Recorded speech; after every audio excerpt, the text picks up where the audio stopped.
శ్రీకృష్ణ పరమాత్ముని యొక్క నిర్యాణ విషయాన్ని అమ్నక అర్జునుడు దుఃఖంతో నిర్వేదంగా ధర్మరాజుకు ఇలా విన్నవిస్తున్నాడు.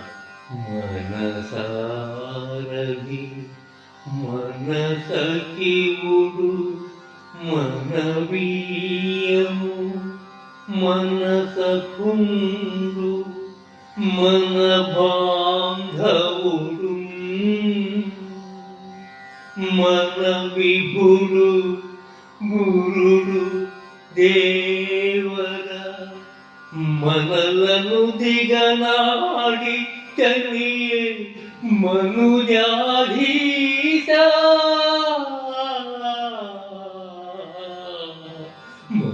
మనసారథి మన సచివుడు మన వీయము మన సఖుండు మన బాంధవుడు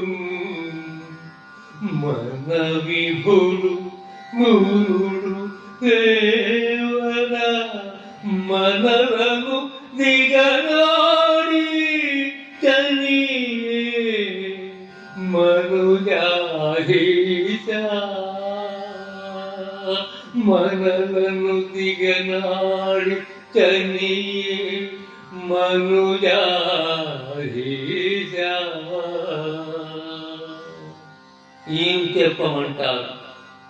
మనకు సారథ్యం వహించేవాడు, తోడుగా ఉండి మంత్రాంగం చెప్పేవాడు, సన్నిహితంగా ఉండే బంధువు, తోడు నీడలా ఉండే స్నేహితుడు, మేలుకోయే మేనబావ, వెన్నుదన్నుగా ఉండే ప్రభువు, ఆదరించే ఇంటి పెద్ద, కాపాడే దేవుడు అయిన శ్రీకృష్ణ పరమాత్ముడు మనలను వదిలిపెట్టి వెళ్ళిపోయాడయ్యా అంటూ అమ్నక అర్జునుడు కృష్ణ నిర్యాణం దుఃఖంతో నిర్వేదంగా ధర్మరాజుకు విన్నవిస్తున్నాడు.